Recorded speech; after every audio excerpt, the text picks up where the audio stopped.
Rain doesn't warn you in Seoul, it just arrives. One moment the sky is dark and dry, and the next it's coming down so hard the windshield wipers can barely keep up. Ellie Davis had been driving in it for 40 minutes, and she hadn't said a single word. That was normal, that was the job. You drove, you stayed quiet. You got the man in the back seat to where he needed to go, and you didn't ask questions about what happened inside the building he just walked out of. Kang Junsu was in the back seat right now, looking out the window at a city that moved like it was afraid of him. Ellie had noticed that about Seoul since she started this job. The way traffic seemed to clear just slightly when this particular car turned onto a street. The way doormen straightened before he even stepped out of the vehicle. The way people who worked for him spoke to him like every word they chose was a potential mistake. She didn't do any of that. She drove. She was good at it. And she kept her eyes on the road. They were crossing the Mapo Bridge when the first vehicle appeared. It came from the left lane, moving too fast for the weather, and Ellie clocked it before it even fully committed to the cut. Her hands adjusted on the wheel without her thinking about it. Something old woke up in her chest. Something she had spent 3 years trying to put back to sleep. A second vehicle appeared from the right, then a third directly ahead, braking hard enough to force a stop. The bodyguard in the passenger seat grabbed his radio. The second one in the back beside Jun-se reached for his weapon, and then seemed to forget what to do with it. Someone was talking too loud into an earpiece. Someone else was saying words that didn't mean anything useful. Ellie put the car in park. She opened the door and stepped out into the rain. Nobody told her to. Nobody expected her to. She was the driver. Drivers stayed in the car. Drivers kept their heads down and waited for the people paid to handle danger to handle it. But the people paid to handle it were still talking into radios, so Ellie walked around to the front of the car, and she looked at the 6 men climbing out of the 3 vehicles with the kind of calm that didn't come from being unafraid. It came from something else entirely. The first man came at her fast, overconfident, the way men always were when they looked at her and made the wrong calculation. She stepped inside his reach before he could extend it, took his wrist, redirected his momentum, and put him on the wet pavement in less than 2 seconds. The second man hesitated. That was his mistake. She was already moving. By the time it was over, 4 men were on the ground. One was halfway across the bridge running, and the last one was on his knees with his own weapon in Ellie's hand pointed at the ground beside him. She wasn't breathing hard. Her face was completely still. She looked at the man kneeling in front of her and said quietly, "Tell whoever sent you that the answer is no." Then she walked back to the car, got in, and put it in drive. The bridge was empty ahead of them. Rain hammered the roof. Nobody in the car spoke for a full 30 seconds. Then Jun-se said from the back seat, "What's your name?" Ellie looked at him in the rearview mirror. "Ellie Davis." "How long have you worked for me?" 4 months. He looked at her the way nobody had looked at her in a very long time. Not with fear, not with attraction, not with the kind of calculating interest that powerful men usually showed when they suddenly found someone useful.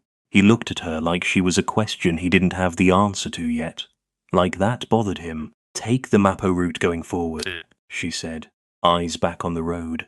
"This crossing has too many blind spots." He didn't respond, but he didn't look away from the mirror for a long time. If you are new to Afro-K Storyhouse, welcome. This channel is where Afro-Korean love stories live, full of tension, emotion, and characters who stay with you long after the story ends. If this is your first time here, hit that subscribe button right now so you never miss a story. And if you already know us, drop a comment and tell us where you are watching from tonight. We love knowing where our family is. Now let's get back to Ellie and Jun-se, because the night is just getting started. Ellie didn't sleep when she got home. She sat at the small table in her apartment, in Mapo-gu, the one with the single window that looked out over a convenience store and a street that never fully went quiet, and she stared at her hands. They weren't shaking, they never shook. That was the thing about training that deep. It didn't leave you. You could ignore it for 3 years. You could take a job that asked nothing of it. You could move to a city where nobody knew your name or your history, and the moment something happened, your body just remembered. She hated that. Not the competence, the exposure, 4 months of being invisible, and in 40 seconds on a rain-soaked bridge. She had shown Jun-se's entire security team exactly who she was. or at least enough of who she was to make questions inevitable. She made tea she didn't drink and waited for morning. The call came at 7:45, not from the driver's dispatch. From Junsu's personal assistant, a man named Wu Jin, who communicated with the precision of someone who had been scolded for ambiguity before. He said Mr. Kang requested her presence at the main residence at 9, not the garage entrance, the main entrance. Ellie stood in her apartment for a moment after the call ended, then she got dressed. The Kang residence sat behind walls in a part of Seoul that didn't advertise itself, the kind of neighborhood that looked quiet on purpose. A housekeeper let her in without expression and walked her through hallways that smelled like cedarwood and something older, the particular atmosphere of a house that had held power for a long time and knew it. She was shown to a room that was clearly an office but looked nothing like what most people imagined when they thought of a Mafia Heir's workspace. No ostentatious displays, no art chosen to intimidate, just a large desk, 2 chairs and walls lined with books that had actually been read. Junsu was already there. He was standing at the window with a cup of coffee, looking out at the garden, and he didn't turn around when she walked in. He let her stand there for a moment. She didn't fill the silence with anything. She just waited. He turned around eventually. He looked at her the same way he had in the mirror, like a question. He crossed to the desk and sat down, and he placed a file folder in the center of it without opening it. "Sit down," he said. "I'm fine standing." Something shifted in his expression. Not irritation, more like recalibration. He gestured toward the chair anyway. She sat, because the point wasn't the chair. The point was that she wasn't going to perform discomfort just because the room was his. He opened the file.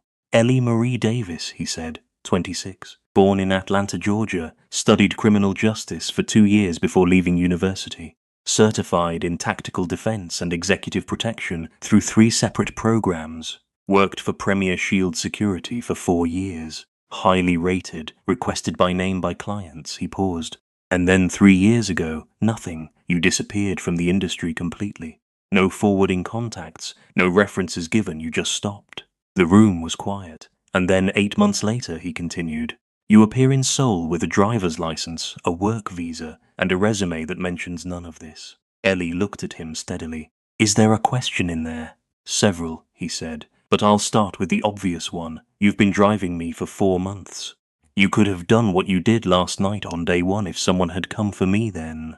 Why drive? Because driving was the job I applied for. That's not an answer. It's the only one I have for you right now. He studied her.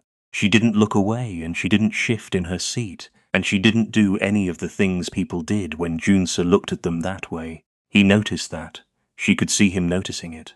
I'm not going to fire you, he said. I didn't think you were. I'm offering you a different position. I know. He paused. You know. It's the logical next step from this conversation, she said.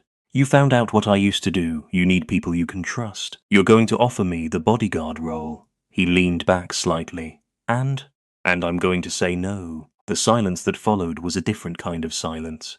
Not uncomfortable, charged. Like the moment before weather changes. Why, he said. It wasn't quite a question. Ellie looked at him directly. Because I don't do that work anymore.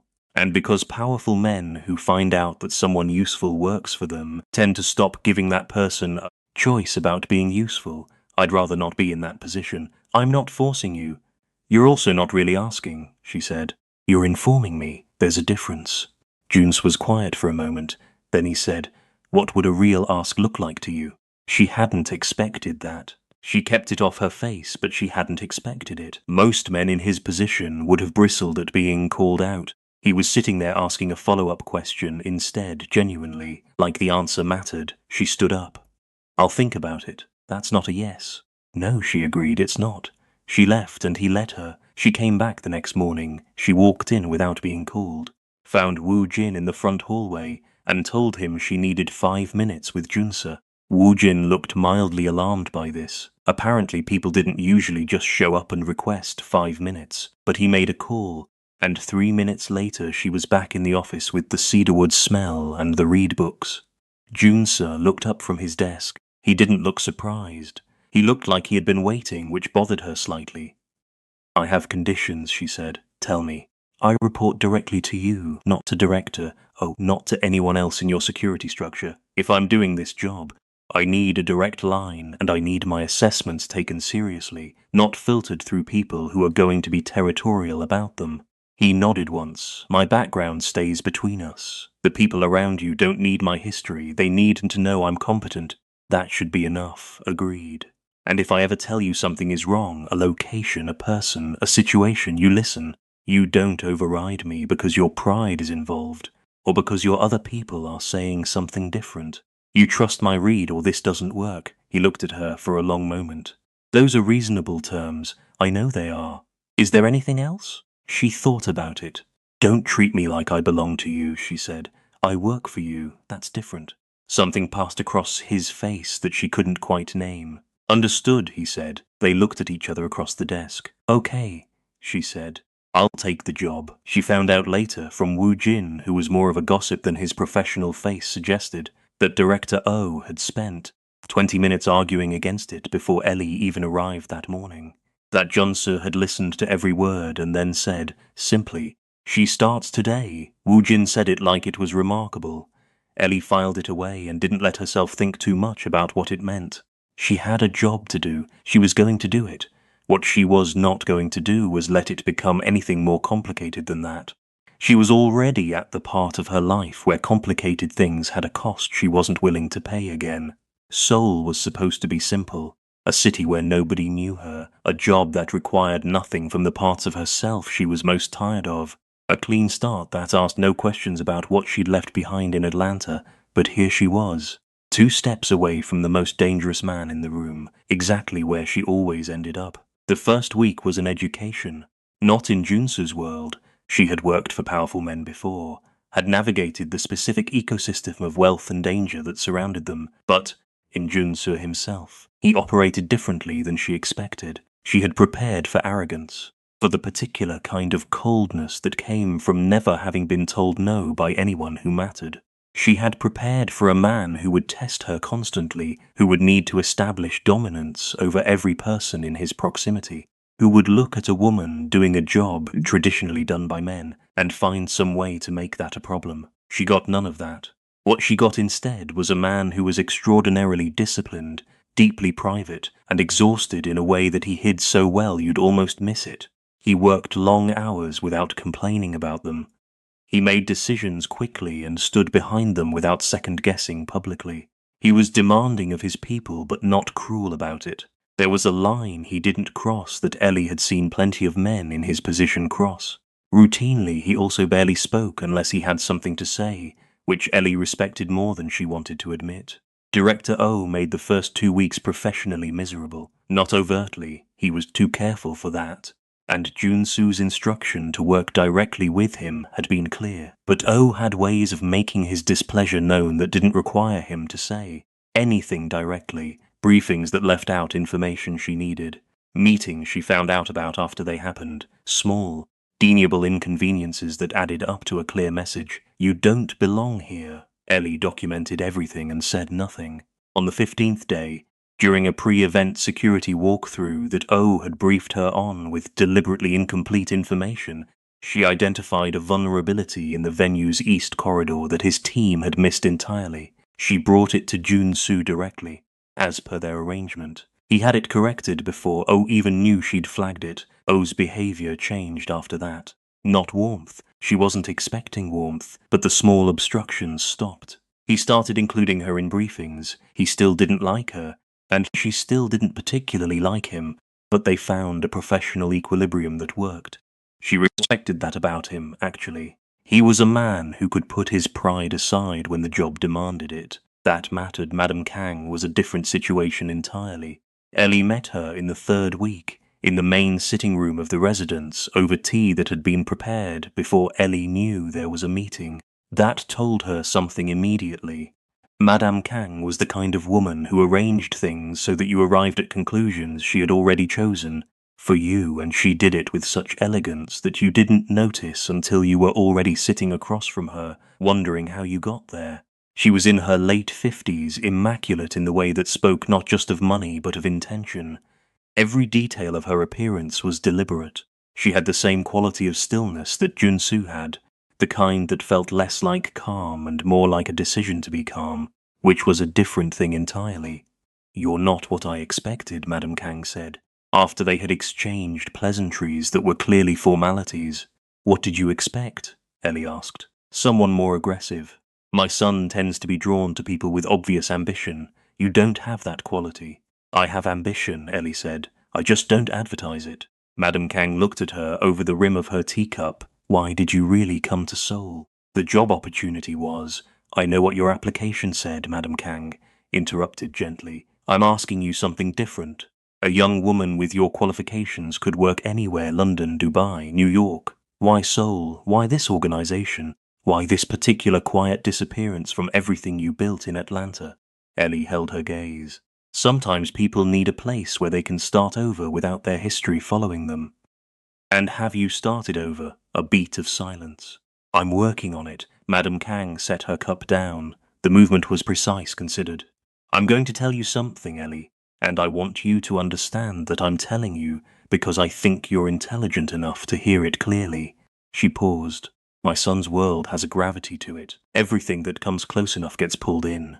People who work for him, people who fight for him, people who care for him, eventually they all get pulled into something they didn't agree to when they signed up. I have watched it happen many times." Another pause, quieter. "I would not like to watch it happen to you." The room held the weight of that statement. "Is that a warning?" Ellie asked. "It's information," Madame Kang said. "What you do with it is your own business." She left that meeting unsettled in a way that Director O's professional hostility had never managed to unsettle her, because O was operating from insecurity. Madame Kang was operating from something that looked uncomfortably like concern, and Ellie didn't quite know what to do with that. The weeks turned into a month and then two, and the relationship between Ellie and Jun-soo developed the way things do when two people are around each other constantly and both of them are trying to keep it professional, which is to say it developed in spite of them rather than because of them. It happened in the margins, in the moments between the formal interactions. She started noticing the way he took his coffee. Dark, no sugar, always too hot to drink comfortably, like he drank it as a discipline rather than a pleasure. She noticed the small stack of books on the corner of his desk that rotated every 2 weeks. Not business books, not strategy, but literature and history, things that had nothing to do with his work. She noticed that he was harder on himself in private than he ever appeared in public, that the coldness people read as arrogance was actually something closer to a decision not to show anything he couldn't afford to lose. He noticed things about her too. She could feel it in the way he oriented toward her in rooms, the way his eyes found her first, when he walked into a space she was already in. The way he began to ask for her read on people, not just in security terms, but in human terms. "What do you think about Park?" he asked her once, after a meeting with a potential business contact. "Not as a threat." "He's scared," she said. "Not of you specifically. Of disappointing people. He'll agree to whatever you say today, and spend the next 2 weeks finding a way to quietly back out of it." Junsa looked at her. "You got all of that from one meeting." "People show you who they are," she said. "Most of the time we just aren't paying attention." He was quiet for a moment. Then, "What do you see when you look at me?" She had not expected that question. She took a moment before she answered. "A man who is very good at making other people think he has no feelings," she said finally, "and who is quietly exhausted by how good he is at it." He didn't respond, but he didn't dismiss it either. He looked out the window with the expression he sometimes got when something landed closer than he expected, and Ellie made a note to herself not to push on that particular thread again. That was the evening Madame Kang walked past the open doorway of the study, looked in at the two of them sitting on opposite sides of a room that felt smaller than its dimensions suggested, and kept walking without a word. But Ellie saw her expression, and it was not the expression of a woman whose concern had been eased. It was a Tuesday when they took her. Ellie had stepped out of the vehicle on a routine errand run, a pickup from a courier near the Han River Park, and she had been halfway across the plaza when she clocked the problem. Two men who had been sitting separately on different benches both stood at the same moment. A third appeared from behind a food cart. Professional, coordinated, well-timed, She was already turning when the first one reached her, already calculating, but there were 3 of them and she was alone without her usual advantage of proximity to cover, and they were very fast and very prepared, which told her this wasn't opportunistic. Someone had planned this, someone who knew her routine. They got her into a vehicle in under 90 seconds. She didn't fight it immediately. She catalogued details instead. 3 men, 1 driver. A van with tinted windows and a partial plate she committed to memory. The route they took heading north. The smell of the interior, industrial, clean, recently vacuumed, which told her this wasn't a vehicle they used regularly. The zip ties on her wrists were the good kind, which told her they knew what they were doing. The fact that nobody hit her and nobody threatened her told her she was leverage, not a target. They wanted Junse to do something, or not do something, and she was the method of persuasion. She sat with that understanding in a basement room with 1 overhead light and let herself be completely still, not because she was afraid, because panic was the enemy of useful thinking, and she had a lot of thinking to do. The message was delivered to Junsu within the hour. She found out later what it said. Step away from the Incheon deal or the driver doesn't come home. She found out later what happened next. Junsu's people expected him to convene a security council, to call in his network of contacts, to run the situation through proper channels the way a man in his position was supposed to manage a kidnapping, methodically at a distance, with appropriate people handling the operational details. He did not do any of that. He looked at the message for 30 seconds. He looked at Director O. He said very quietly, "Find me the location now." O started to say something about protocol, about caution, about the value of measured response. Junsu was already putting on his jacket. They found the building in 3 hours. Ellie had been in the room for 4 by the time the door opened. She was still zip-tied to the chair. The cut above her eyebrow from when they'd pushed her into the van had dried.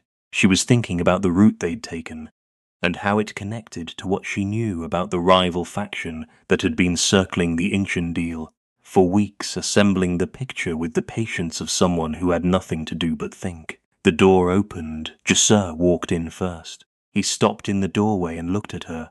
The overhead light was harsh. She must have looked. She didn't know how she looked, but she knew what he looked like. He looked like a man who had just confirmed something that had scared him. His face was controlled the way it always was in public, but underneath it, in the set of his jaw and the thing happening behind his eyes, there was something raw. She looked at him. "Took you long enough," she said. Something moved across his face. Not quite a smile, not quite relief. Something that had both of those things in it without being either of them. He crossed the room in 4 steps, and he crouched down in front of the chair, and he looked at the cut above her eyebrow with an expression that Junsa, the feared heir of the Kang organization, was absolutely not supposed to have on his face in front of his security team. "Are you hurt anywhere else?" he asked. "I'm fine, Ellie." I said I'm fine. She held up her wrists, the zip ties still on. "Can you get these?" He pulled a small blade from his pocket and cut them himself. His hands were steady. She noticed that. She noticed the way he didn't immediately stand back up after the ties were off, the way he stayed at her level for a moment longer than necessary, like he needed to verify with his own eyes that she was actually okay. Then he stood, and the professional distance came back into his posture, and he turned to give his team instructions about the building and the men they'd subdued in the hallway. But she had seen it that moment. She filed it away in the place where she kept things she wasn't ready to think about yet.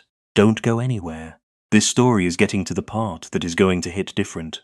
If you haven't subscribed to Afro K Storyhouse yet, do it right now, and tell us in the comments. Have you ever had to be strong for someone who didn't even know you were struggling? Drop your thoughts. We want to hear from you. And if you're watching this from outside Korea or the US, tell us your city. Let's see where our family is watching from tonight. Now back to Ellie and Junse. The aftermath of the kidnapping changed things inside the Kang organization in ways that weren't discussed openly, but were felt by everyone. Junsu's response had been decisive and personal in equal measure, and people noticed. In a world where showing what you cared about was the same as showing where you could be hurt, Junse had stood up in front of his entire security operation and made it very clear that Ellie Davis was not a replaceable employee. Director O said nothing to Ellie directly, but his behavior toward her shifted. The professional equilibrium they had established became something closer to actual respect. She noticed him watching Jun-se with the expression of a man recalibrating a long-held assessment. Madame Kang said nothing to anyone about any of it. That was somehow the most pointed response of all. Ellie processed none of this out loud. She came back to work 2 days after the basement room, cleared by the organization's doctor, and she did her job with the same precision she always had. But something inside her had shifted too. In the quiet, where she didn't have to explain it to anyone, she kept seeing his face in that doorway, the way he'd looked at her. Not like she was an asset that had been recovered. Like she was someone he'd been terrified of losing. She had spent 3 years being very careful about what she let matter to her. When you had lost things the way she had lost things. When you had been through what she had been through in Atlanta. When you had watched your own life dismantle itself in a matter of months and had to rebuild from an almost empty floor, you developed a very specific kind of caution, not about danger she could manage, about attachment, about the specific vulnerability of caring about someone who existed in a world where things could be taken. Junsu's world was exactly that world. She knew that. She had always known that. She just had not quite managed to stop herself from seeing the man inside it. He came to find her on a Thursday evening 3 weeks after the basement, in the small room adjacent to his office that she used for security review work. She was going through the venue plan for an upcoming charity gala, a public event that she didn't like on paper and liked less the more she looked. At it, too many entry points, too many attendees, too many variables. She had sent 2 concerns to director already and was compiling a third. Junse came in without knocking, which was not unusual. It was his house. And he sat down across the small table from her and looked at her papers, without looking at them, like he had come to say something and was taking a moment to find the right place to start. She waited. "You've been here almost 3 months," he said. 2 months and 23 days, she said. A small pause. "You keep count." "I keep track of timelines, professional habit." "Is that all it is?" She set her pen down. Jun-se. "I need to tell you something," he said, "and I need you to let me say it without immediately building a wall around it." She was quiet. That was as much agreement as she could offer honestly. "I noticed you before the bridge," he said, "before the attack, before any of it." She had not expected that. She kept it off her face, barely. "Everyone who works for me is afraid of me," he said. "Not in dramatic ways. They function, they do their jobs, they speak when spoken to. But there's always this undercurrent of performance. Everything they say to me is filtered through what they think I want to hear, or what they're afraid I might do if I hear something else." He paused. "You weren't like that from the first day you drove for me. You were just present. You said exactly what you thought, not disrespectfully, not to prove something, just because it was the truth and the truth seemed like the obvious thing to say." Ellie looked at him. "You talk to me like a person," he said simply. "I don't have many people in my life who do that." The room was very quiet. "I was watching you," he continued, "because you made me feel like a person when you were around. And I wasn't sure what to do with that. I still am not entirely sure." He looked at his hands briefly, then back at her. "But I thought you should know it, that what happened on the bridge didn't create something. It just showed me something that was already there." Ellie was still for a long moment, then she said, "You should know that hearing that makes everything significantly more complicated for me." "I know. I came to Seoul to be uncomplicated. I know that too. And you're the furthest possible thing from uncomplicated." "Also accurate," he said. She looked at him, he looked back. Neither of them reached for anything or said anything else for a moment, and in that moment, the space between them held more than anything either of them had put into words, and they both knew it. "I need to finish the security review for the gala," she said. "Of course," he said. He stood up. He moved toward the door. He stopped. "Ellie," he said without turning around. "Thank you for coming back from that basement the same as you left it." "I was," a pause, shorter than it felt. "I was glad." He left. She sat for a long time without looking at the venue plan. The gala was at a waterfront complex in Yeouido, the kind of event that occupied 4 floors of a glass building and operated under the cover of philanthropy while doing the second, less photographable kind of business in the rooms that weren't on the official program. Junse had to attend. Absence would have been interpreted, incorrectly but powerfully, as weakness at a moment when weakness was the one thing the Inchin situation could not afford to suggest. Ellie had walked the space twice before the event. She had submitted 3 formal security concerns, 2 of which had been addressed, and one of which, the east corridor on the 3rd floor, which had a sight line to the main reception hall through a window that opened from outside, had been acknowledged but not fully resolved due to what? Oh, diplomatically called the new cooperation limitations. She didn't like that. She marked it in her mental map and carried the discomfort in with her on the night. The event was the kind of thing Junsusa moved through the way he moved through most public obligations, efficiently, without pleasure, with the appearance of ease that she now knew was entirely manufactured. She stayed 2 steps back and kept her eyes moving. The room was full of people she had done background on in the preceding week. Most of them were unremarkable. Some of them were interesting. A few of them she would have preferred weren't in the same building as the man she was responsible for protecting. An hour in, she felt it. Not heard, not saw, felt. A quality of attention from the 3rd floor that didn't match the ambient attention of the event. She had been in enough high-risk environments to know the difference between the way a room looks at someone notable and the way a room looks when something is wrong. This was the second thing. Her eyes went to the east corridor window, the angle of a shadow that wasn't where shadows belonged. She had 4 seconds, maybe less. She didn't calculate it. She moved. She crossed the reception hall in a direction that looked casual to anyone not paying close attention, and reached Junsu's left side just as he was mid-sentence, with a contact she recognized from the Inchin deal. She put herself between him and the window without explaining it, and she said his name, and she turned him, gently, with one hand on his arm, enough to shift his position, and the shot came. It caught her in the left shoulder and spun her into him, and the sound of it hit the room a half second after the impact, the way sound always did, and then everything was chaos. Shouting, people moving, his security converging.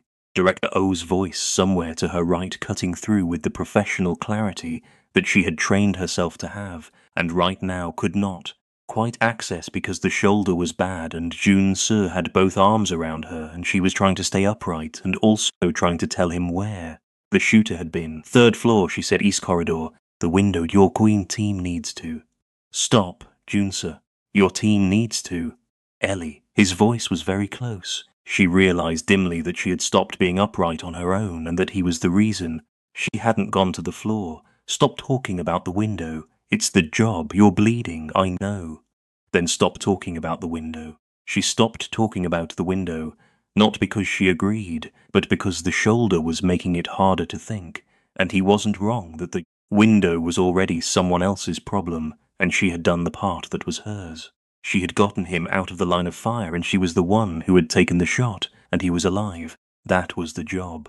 That was always what the job was.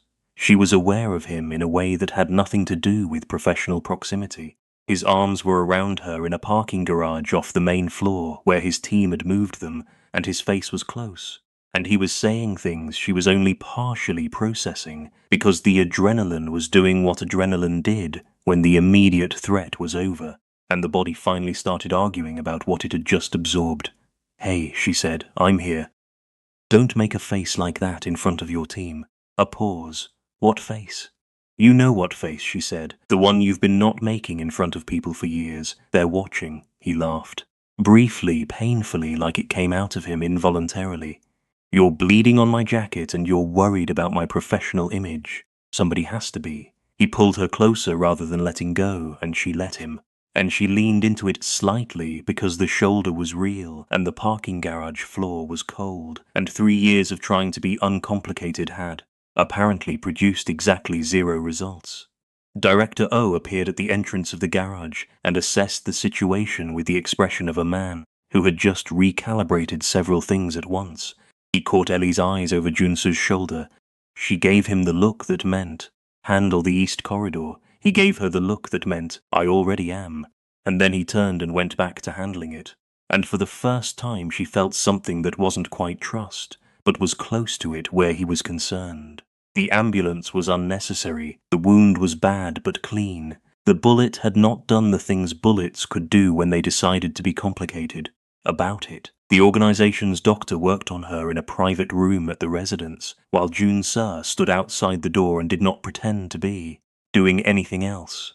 Woo-jin appeared at some point with tea, and the expression of a man who had been hoping this specific situation would not come to pass, but was not surprised that it had. Madame Kang came quietly. She stood in the hallway beside her son for a moment without speaking.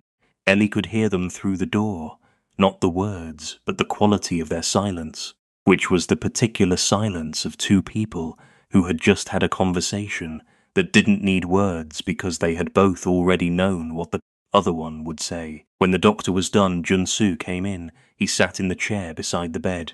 It was a guest room with a bed, clinical now with the doctor's things on the small table, and he looked at her shoulder, and then at her face, and then he seemed to decide something. The sniper was traced inside an hour, he said. He connected back to Shin Woo-hyuk's people, old guard, people who have been part of the extended network since my father built it. Ellie processed that. Inside, he said, the kidnapping, the pressure on Incheon, the gala, all of it connected. They've been trying to push me back into operating the way my father operated. When I wouldn't, they escalated. How many people? Enough. His jaw tightened. Not anymore. She studied him. What are you going to do? What I should have done 18 months ago, he said. Finish dismantling what my father built and stop apologizing for doing it differently. He paused. It cost people. I've known that. I've been managing it rather than resolving it. That ends. Ellie was quiet. Then, good. He looked at her. Good? You've been carrying the weight of his decisions for years, she said. You never agreed with all of them. I could see that the first week I was here.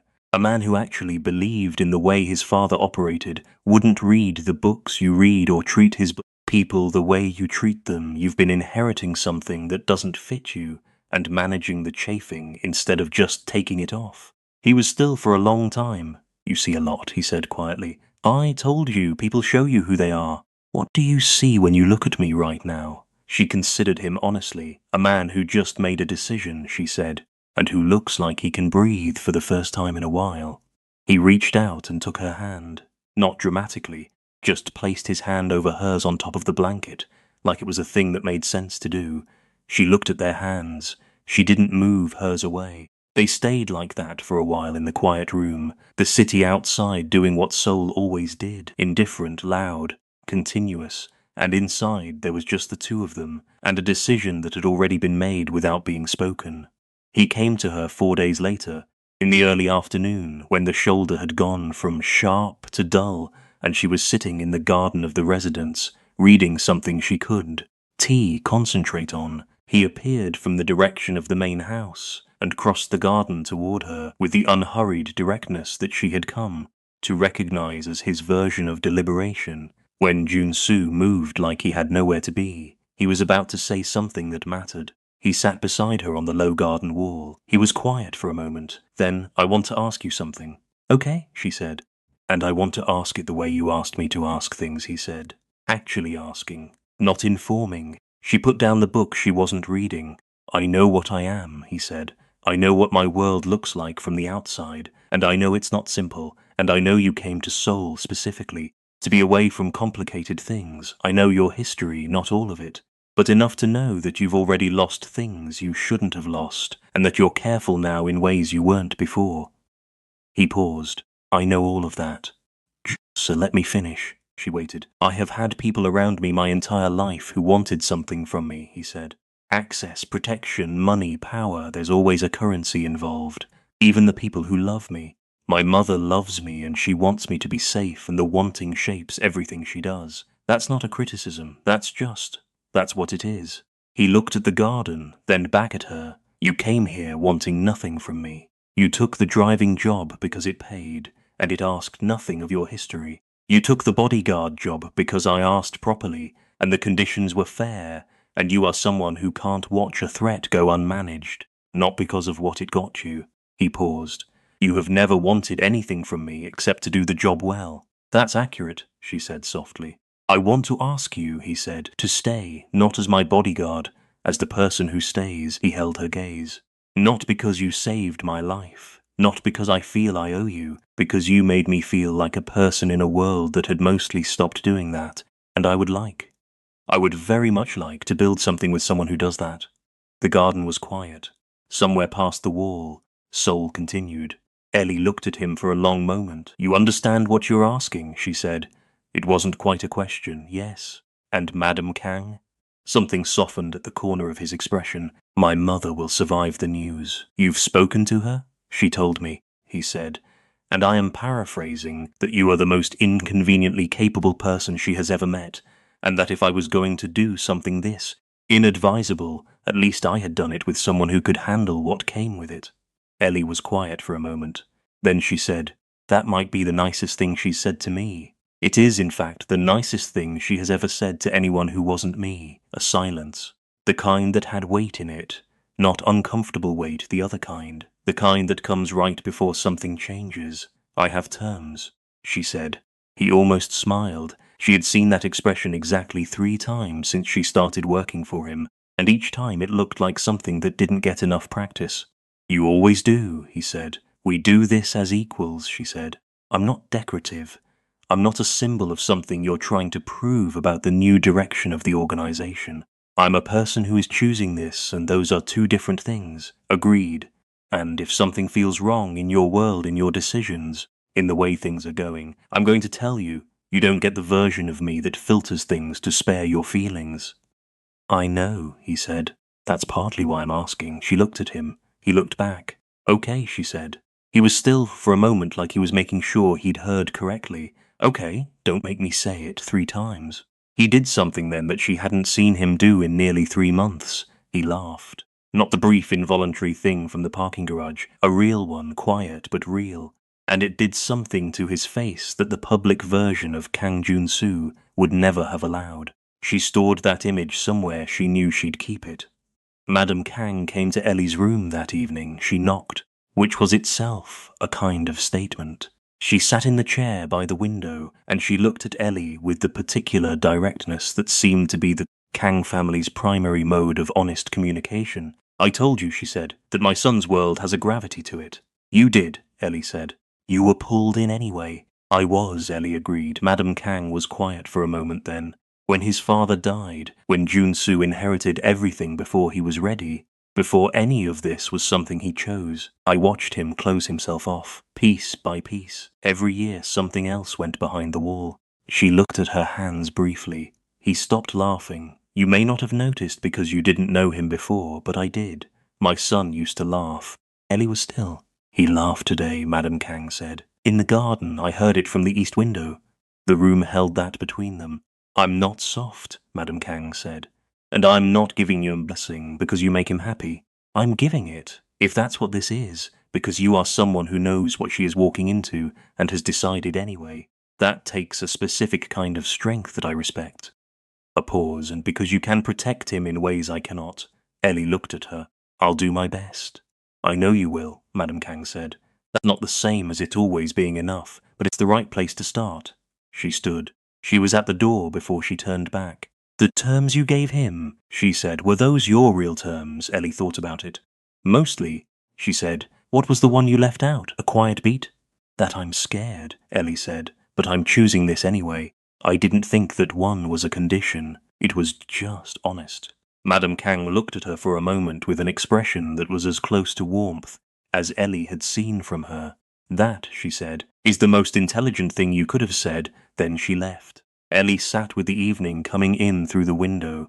She wasn't the woman who had left Atlanta anymore. She wasn't trying to disappear anymore. She was sitting in a house that belonged to the most complicated man she had ever met, in a city that was still strange and still loud and still beautiful in the rain, and she was here on purpose, not by accident, not by inertia, not because she had run out of places to go. She had chosen this, that was new. The new shape of things inside the Kang organization settled over the following weeks with the particular efficiency that Jun-soo brought to anything he decided to do. The old guard's attempt to reset the Empire's direction had produced the opposite of what they intended. Shin Woo-hyuk's network was dismantled. The Incheon deal moved forward on Jun-soo's terms. Director O ran the security restructure with the kind of focused energy that came from finally having clear directives to work from. And Ellie Davis was no longer anyone's driver. She sat beside Junsa in the meetings that mattered now, not performing a role, not being displayed as something, but contributing the read on people and situations that had proven valuable enough times that resisting it would have been its own kind of pride. She gave her assessments plainly. He listened to them seriously. The people in those rooms adjusted. It took about 2 weeks for the adjustment to stop being visible. After that, she was just there, part of how the room worked, not because she had fought for it or demanded it, but because she was Ellie Davis, and Ellie Davis was someone who, once present, made a room function better, and people who functioned better tended to stop resisting what was helping them.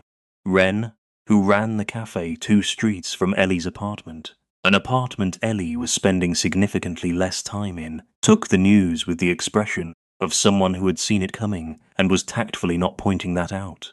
The Mafia Heir, Wren said, refilling Ellie's coffee. He's trying to be less of that. Is he succeeding? Ellie thought about it honestly, more than anyone expected, less than he'd like. Wren set the coffee down and looked at her with the frank affection of someone who had known Ellie in the quiet version of her soul life and was watching the transition to something less quiet. Are you happy? She asked simply, directly. It was such a simple question that Ellie wasn't ready for it.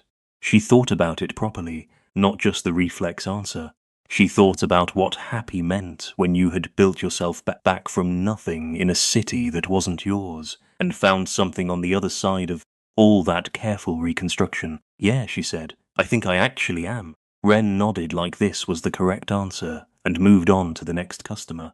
The last conversation Ellie had with Junsa that night was not dramatic. They were in his study, the one with the books and the cedarwood smell, and it was late and Seoul was doing its thing outside the window. Lights and rain and the particular energy of a city that never fully stops. He was reviewing something on his desk, and she was reading something in the chair by the window, and neither of them was talking. At some point he looked up from his desk at her, and she looked up from her book at him, and there was a long moment where they were just 2 people in the same room, at the end of a long day, choosing the same space to be in. What are you reading? He asked. History, she said. The Joseon period. I'm trying to understand the city better. You're learning the city through its history. That's how you learn anything, she said. You start with where it came from. He looked at her with that expression again, the question that had been on his face the first night on the bridge, the one he had been slowly finding pieces of an answer to ever since. It looked different now, less unsettled, more like recognition. Where you came from, he said. Atlanta, the work you left, the tragedy you haven't told me the details of yet. She held his gaze, not yet. She agreed. But eventually, I know, he said. I'm not rushing it. I know you're not, she said. That's one of the reasons eventually is actually going to happen. He was quiet for a moment, then, come here. She got up from the chair and crossed the room and sat beside him on the edge of the desk, and he turned slightly toward her, and they were close the way they had been close in the parking garage, but different. No wound, no chaos, no adrenaline, just soul outside the window, and the 2 of them, in a room that felt like it had been waiting for this configuration. I want to ask you something, he said. You always want to ask me something. This time I'm going to ask it properly. She waited. When you imagine the next part of your life, he said, however it looks, what do you want in it? She was quiet for a moment, not because she didn't know, but because she was deciding how honest to be. Then she decided that if she was in this, she was in it. And half honest was not the kind of person she was. Peace, she said, the kind that isn't absence of noise but presence of something real. Work that means something. Someone to come home to who asks me the hard questions and doesn't let me get away with the easy answers. A pause. Seoul, she added. I actually like it here. He listened to all of that without interrupting. Then, I'd like to be the someone, he said. Formally, fully, whatever that means for both of us. I'd like to figure it out together. She looked at him. That's not a proposal, he said. I think. Or maybe it is. I've never. He stopped. I don't actually know what I'm doing, he said, with the particular vulnerability of a man who never admitted not knowing what he was doing. I just know that I would like the next part of my life to have you in it, specifically you, non-negotiably you. The room was very quiet. Non-negotiably, she said. Yes, that's a strong word, I mean it strongly. Ellie Davis, who had come to Seoul to disappear, and had spent 3 years building the best walls of her life, looked at the man who had somehow, through a combination of rain and a bridge, and a chair in a basement and a garden wall, and an evening in a cedarwood-scented study, gotten all the way through them.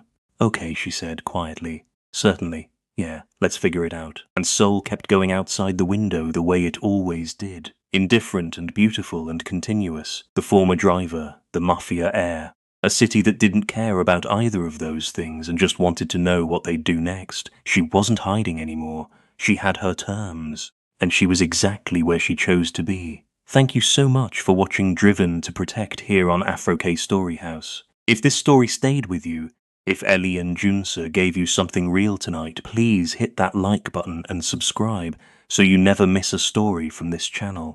Drop a comment and tell us what part hit hardest. Was it the bridge? The basement? The garden wall? We want to know. And tell us where in the world you are watching from right now. Atlanta, Seoul, London, Toronto, Dubai, Houston, Chicago. Wherever you are, drop your city in the comments. This community is real, and we love knowing where our family is. We will see you in the next story. Afro K Storyhouse, where every love story has a heartbeat.